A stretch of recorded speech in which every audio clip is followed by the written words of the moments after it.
Hello, everyone, and welcome to this SPS Alumni Conversation. My name is Andrea Chambers. I'm the Executive Director of the Center for Publishing at NYU SPS, and I'm here with Jillian Gatcheco, who graduated from our program in 2012. Jillian is speaking to us from the Philippines, where I believe it's early in the morning, and we're just delighted to have Jillian here with us today. Jillian is the head of new products and platforms for Summit Media, a leading media company in the region and publisher of Cosmopolitan in the Philippines. Jillian is also, and this is big news, we just heard this today, Jillian is the recipient of the SPS 2021 Distinguished Alumna Award. Jillian, congratulations, thrilled to have you with us. It's just so great to have you. Everybody, every fall for so many years, Jillian used to come to New York. She would come to the Center of Publishing. She was here to see friends and family and just catch up, but she'd always come to see us. We would talk about all the wonderful things she's doing. I would tell her what's going on with the program, and I so much look forward to your next visit, hopefully very soon, Jillian. So it is wonderful to have you on Zoom. It's so lovely to see you again virtually, Andrea. Yes, I definitely miss visiting you in New York, and thank you for having me. Well, it's great to have you. I'd like to begin by telling you a little bit about Jillian, and then we'll get into a great conversation about media and Jillian and the program and everything else, and networking and the importance of the global network. I remember Jillian as a dedicated, highly engaged, and goal-driven student who loved magazine media and very much wanted to find her pathway in the world of content. From the outset, Jillian truly seized the moment. She embraced internships and opportunities at every turn. She earned a high GPA, and she received a prestigious graduation award for excellence in magazine media in 2012. I'd love to start off today by talking a bit about what it was that in 2010 made you pick up your roots, leave the Philippines, come to New York, and enroll in our program. I know from a previous chat with Jillian, there were lots of hurdles along the way. So tell us what motivated you, what brought you to our program. Yeah, so in 2010, I was working as a content producer in a leading TV network in the Philippines. But prior to that, I have always loved magazines. I grew up in the 90s, and I had I'd gone through the subscriptions of my dad and my sister of like Time Magazine, Newsweek, Reader's Digest. I would steal my sister's copies of Cosmopolitan, even though I was too young to read Cosmo back then. And, I really had that love for service journalism.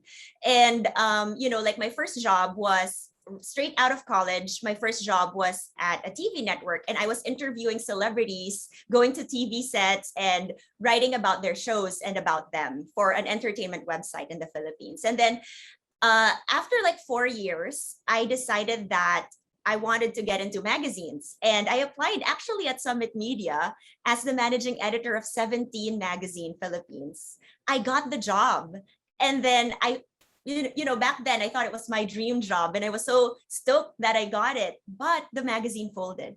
So that was kind of like the impetus for me to pursue other things and pursue further learning.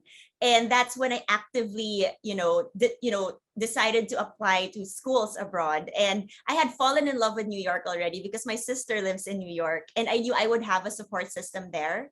And of course, New York is the center of publishing. All of the brands I loved to read growing up are based in New York.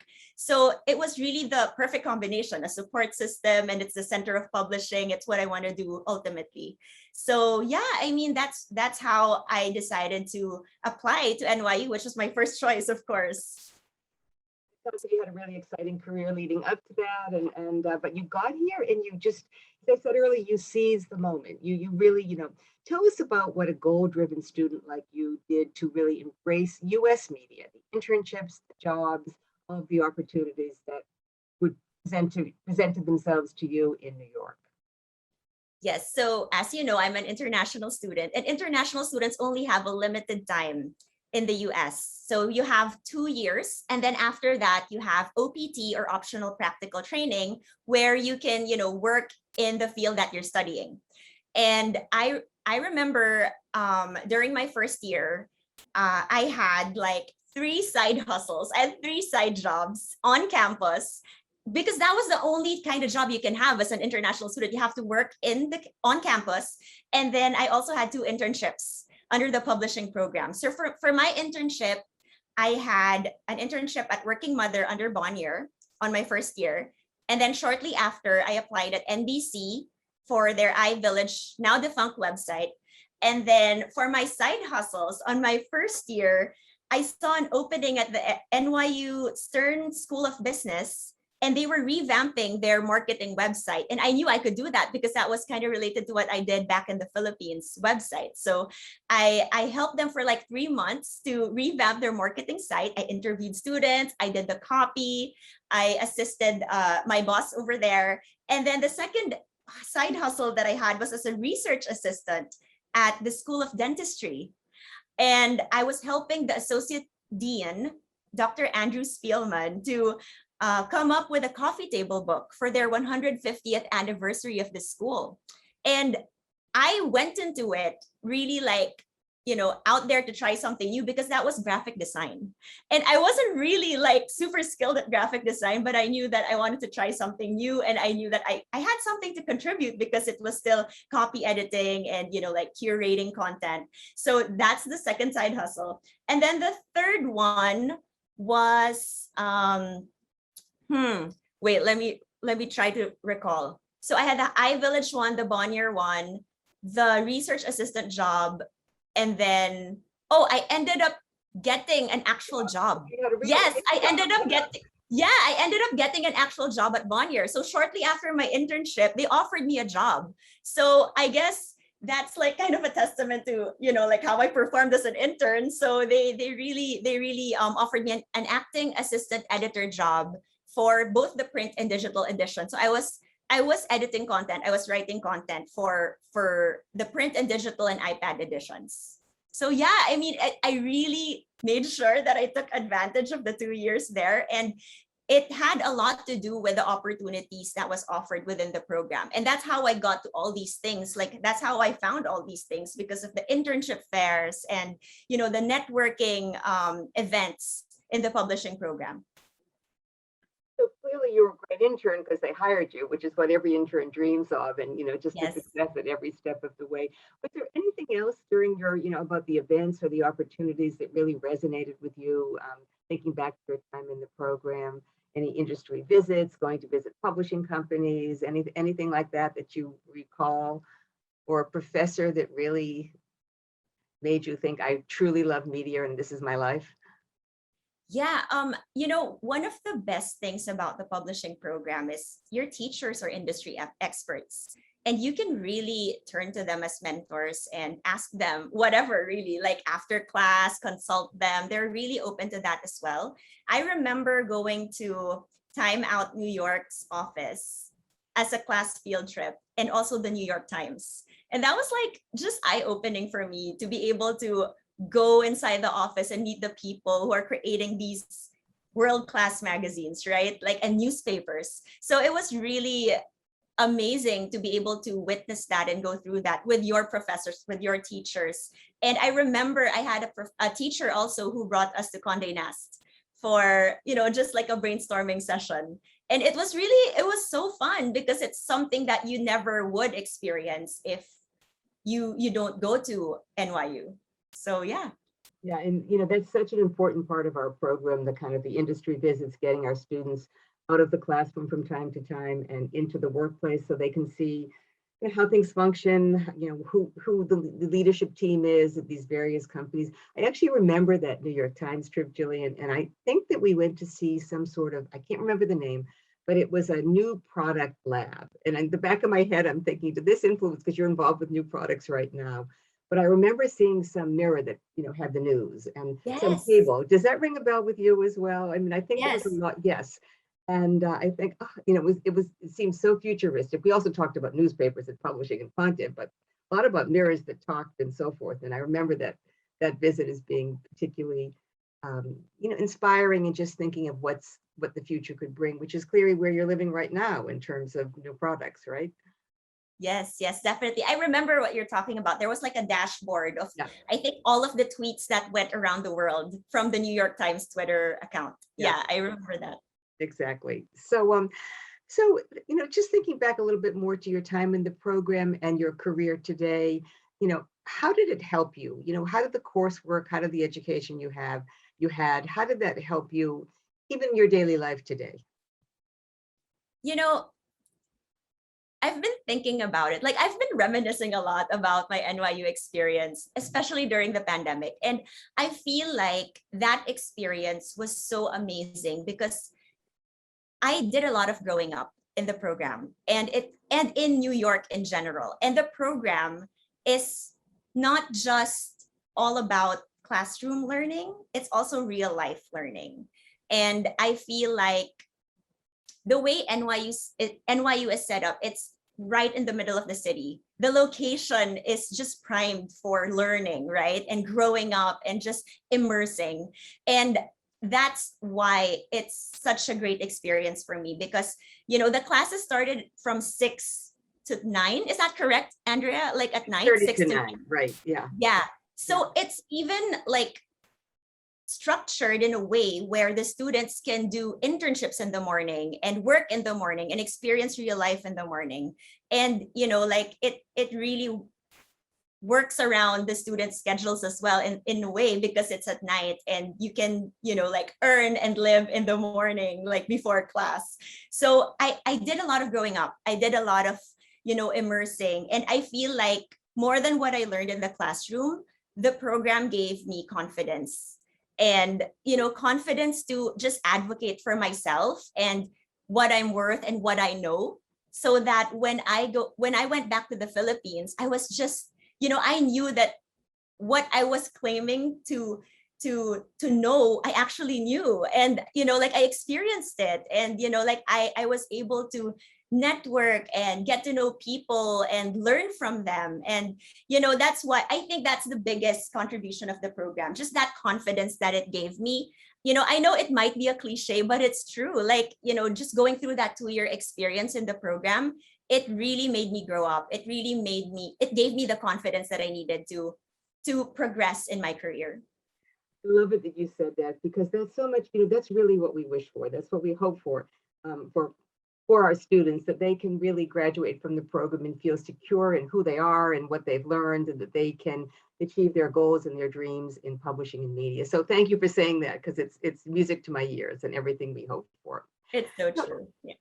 thinking back, I thought a lot about you and your career, and in 2012 when you graduated, we were moving towards digital, but sorry, It's okay. forgive me. I thought it was off.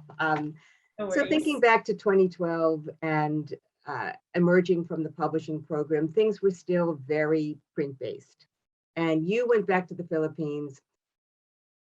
You seized a career in digital media. Very soon after returning home, you decided you were going to work in digital media, and you've kind of been there ever since. I mean, you've been in Yeah. content, but you've been in digital content. So how did you see that coming? How did you see all of that happening? Did you say, this is where I want to be? Because you did a lot of print work when you're in the United States as well. So tell us about that. I feel like it was really a gut feel, Andrea. Like you're right that I was in digital media prior to NYU. And then in NYU, during my internships, I saw that shift from print to digital. There were efforts going into the iPad edition. There were efforts going into social media distribution. And I kind of picked up on that, and I realized, hey, if I want to stand out and I want to, like carve my way into, something else, like pave a new path, um, I should go into something new like this. And I knew then that in the Philippines, it wasn't as advanced yet as in the US. And when I went back to the Philippines, that's exactly what I pursued. Like I really like I would say that there were bits of it already advancing in the US, but in the Philippines, we were way behind. So I knew that that's something that I could contribute. So I also remember during my class, I forgot the name of the class, but we had a web analytics class in the publishing program, and I enrolled in that. And I was just amazed at how transparent the analytics, the data was when it comes to digital. Like in magazines, like you wait for a month or two to get the circulation numbers, right? So it's not immediate. But in digital, it's like you publish a story and then you see the numbers, the real-time numbers. You see how many people are reading it in real time, and you can tweak the story or promote it in some other way so that there's better distribution for it. And that's what we studied in web analytics class. And it was just, for me, eye-opening, and I felt like, it was really something different and something that excited me. And that's why I pursued that, because like there's just so much more to be done in digital. Well, you're so right. By the way, the course still exists. We call it digital analytics. A lot of students take it, and you're so right that this is the way. I mean, metrics are key. The metrics in print media are really hard to obtain, far more elusive. Digital is much more transparent, and a lot of our students are now feeling as you do, that that's where they want to be, and that's where they are. So I highly recommend that class. Oh, also, I highly recommend the class. It was like multimedia publishing, I think. We learned Photoshop, Illustrator. Yeah. We morphed that course. It's slightly different, but yes, it still exists. So I learned how to edit a video. I even learned how to edit a video there. So there were so many digital classes already available back then. So how much more now? So yes, definitely. I encourage all of the students to enroll in that because I learned so much. Lots of digital courses, lots of courses in podcasts and yes, audio and digital platforms. So yes, we are all moving, and we are in that. And that's our world. So I was thinking also a lot about Cosmo.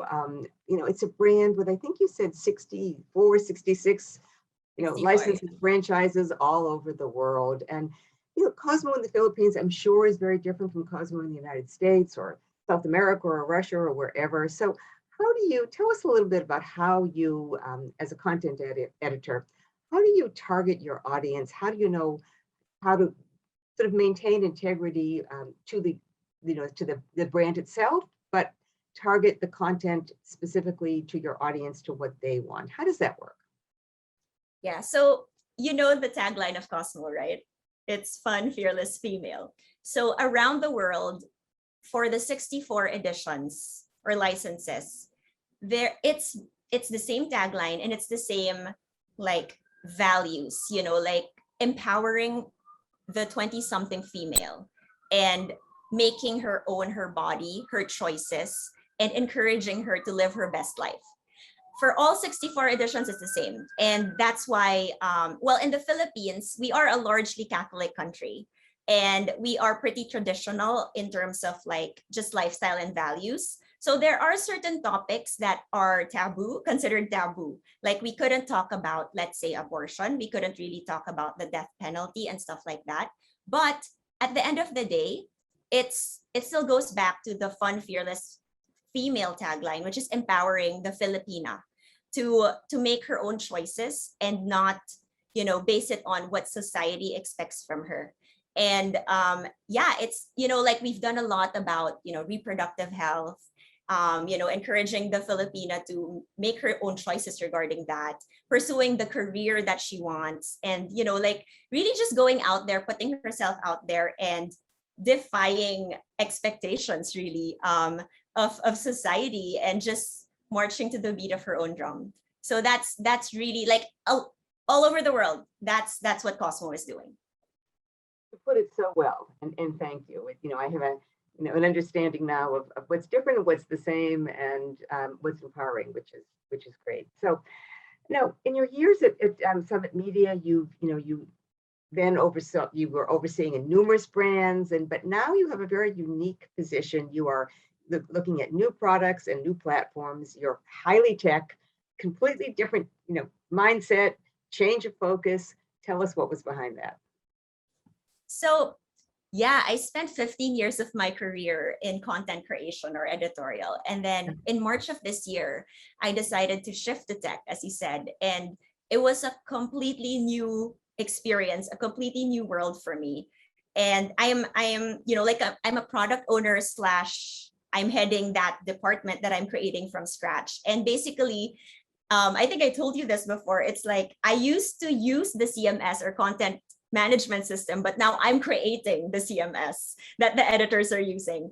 And I think after 15 years, I realized that I came here and did what I needed to do. And I was able to digitally transform Cosmo from print to fully digital. And, like, I feel like my job is done. And it's time to pass the baton to someone else to lead the brand. And, like, the pandemic, of course, kind of contributed in some way, because it was like, when else am I going to do this, right? When else am I going to seize this new opportunity and like, pave a new path in my career? So it was those two things, really. My job was done. I felt like I had built an amazing team in Cosmo who could, really carry on and do their own things with the brand. And then, it was something exciting, an exciting opportunity for me that was offered to me. And I knew that I would regret not taking it because, I think I'm all about that. I'm all about like taking risks in a way and like not having any regrets, because I don't want to like look back and say, oh, I should have done that, or I should have applied to NYU. I should have, like done these things. So yeah, definitely. That was like, I think the impetus. That was like those two things. My job was done and I was ready to try something new. No, you just said, and thank you for that. You just said two things that struck me. One was that this point about taking risks. So what would you say to our current students, just to really anybody approaching a career in publishing and media, in terms of sort of smart risk taking? What goes through your head when you think about what's the right risk versus the wrong risk in terms of a career? I feel like there really are no guarantees. Like you can't really ensure that you're going to succeed. But I feel like if there's something that you're scared of that makes your heart skip a beat, you should definitely pursue it. And, I don't really believe in failure. I feel like, if you set for yourself an outcome that you weren't able to meet or to achieve, you can be gritty enough to get beyond that and, just stand up again and try something new again. I feel like you shouldn't go about living life with regrets. And it's really all about that. Don't regret anything. So if you can take a calculated risk, go for it. And that's how I've been living my life, I think, in my career at least. So yeah. No, I agree with you. I don't think there's failure. I think everything's a learning experience, and clearly. Yes, a learning experience for sure. Yes. Earlier you mentioned COVID, and I did want to come back to that because, it's been a tough time in media. Advertising plummeted. Operations were ceased for a period of time during the pandemic. People didn't even know how to do photo shoots or how to get their magazines out or what to do. So. You have to be resourceful, you have to be nimble, you have to find new ways of doing business. And some of those new ways have stuck. I've heard this a lot from media executives here in the US, that they found there was some good out of what we've just lived through, what we're still living through, that, new ways of doing business, new strategies. So did you find any of those? And what would you say about all of that?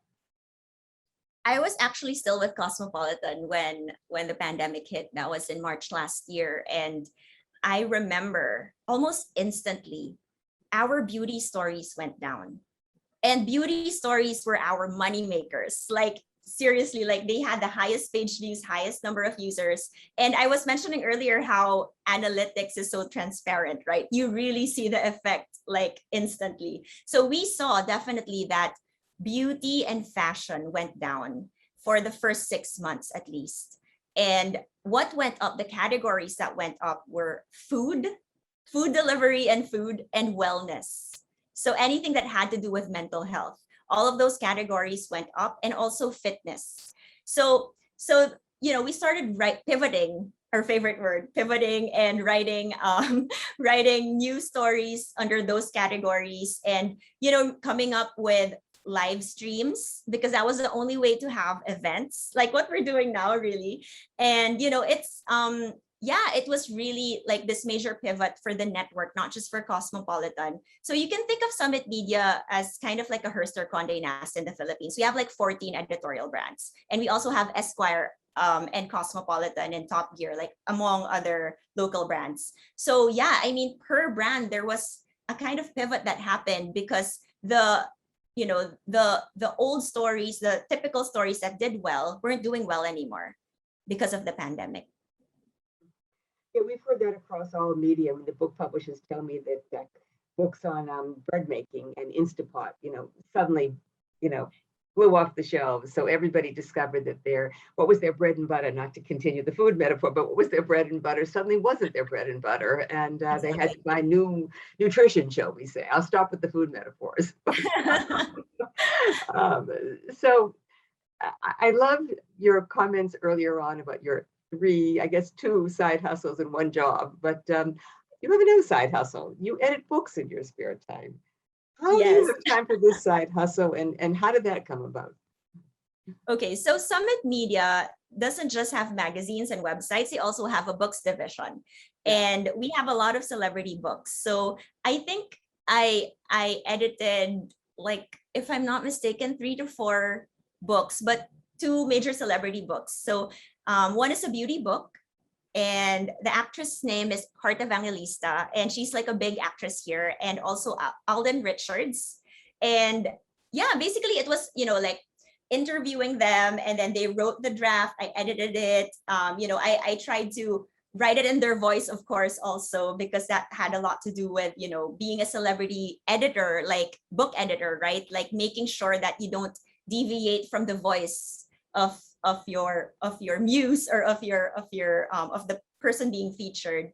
So yeah, I mean, it was very exciting. One was a beauty book, and I love beauty. I love makeup and skincare. So it was really something that I enjoy doing. And then the other one was more of a biography.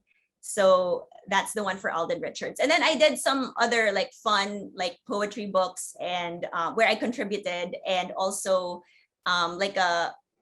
another one that was more on humor. So yeah, I mean, 4 books, I think. So it was a side hustle for me on top of website editing, magazine editing. Well, good for you. I don't know how you do it. It was something I genuinely enjoyed. That's how I did it, I think. That's so important. So I'd love to shift the conversation just a bit now to another very important topic, and that's networking. And we've touched upon this. Clearly, networking, early on in the program helped you. Maybe you could tell us a little bit more about that. But also, you're part of a global NYU alumni network. How have you interacted with that network, and what tips might you have? This is a long question, right? What tips might you have about how to be an effective networker? So maybe let's start with your experience as a graduate student. How did networking help? And then moving on to the global network at NYU. I think part of making the most of your experience in NYU really is networking, because that's why you're there, to meet new people, to immerse yourself in new cultures. And I remember, Andrea, like on my first week in the publishing program, you had like a picnic at the park. Yeah. And welcome back. I don't know if you still have that. Do you? Like, we do. It's coming up. Yes, we do.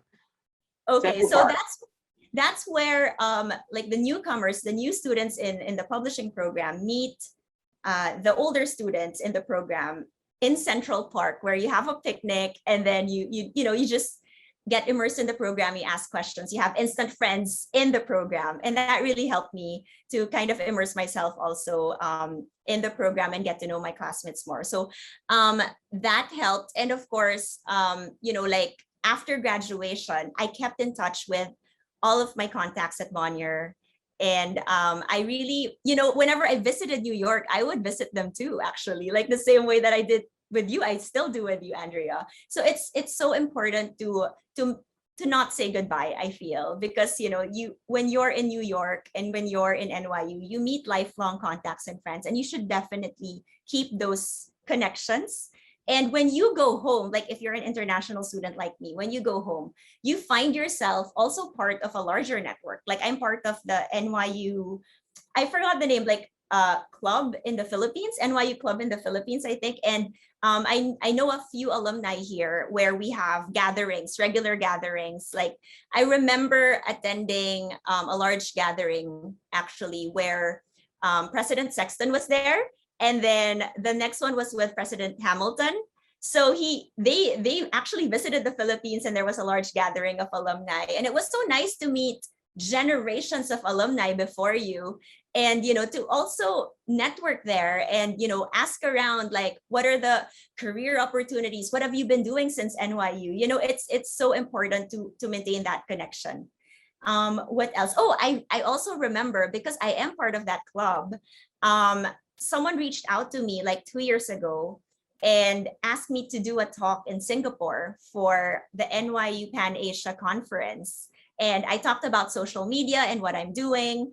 And it was really great to meet more alumni in Asia in particular, and really, like, be able to share what I learned in my career. So, there are opportunities like that too that open up to you after leaving NYU, and you never really leave. I feel like I still feel very much part of the community. We're not going to let you leave. We're going to keep involving you forever and all of our events. And now you're our distinguished alumna. So, we're so proud of you. So thank you. I love what you said about never saying goodbye.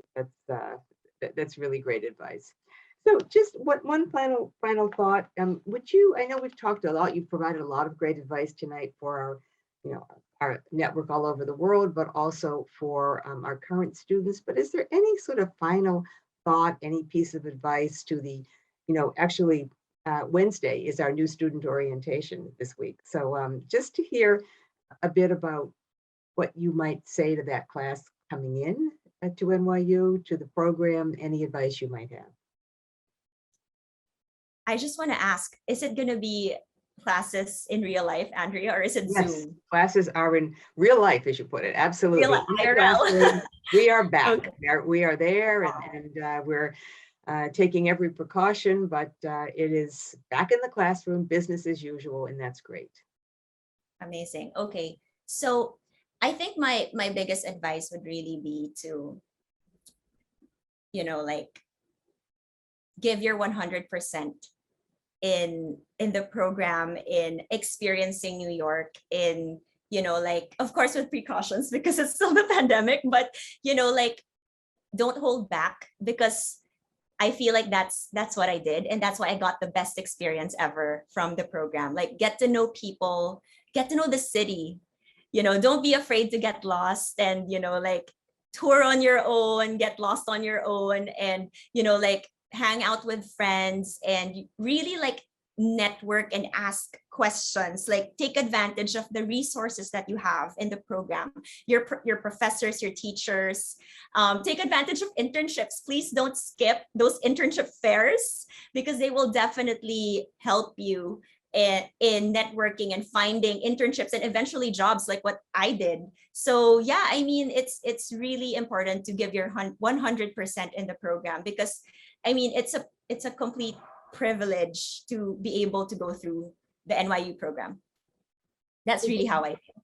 Thank you. You've given such great advice tonight, that give 100%, take risks, seize the moment. We started off with that in terms of just, taking advantage of every opportunity, as you have done. And you also said, don't say goodbye. I'm not going to say goodbye. I'm going to say thank you. A heartfelt thank you to you for joining us for this conversation. And, everyone listening, I'm sure there might be some, comments, some questions that you might have for Jillian. So we're going to put up a slide, and we're going to ask you, any of you who have questions watching this, listening to this conversation, please feel free to reach out to us. We will get back to you. We will respond.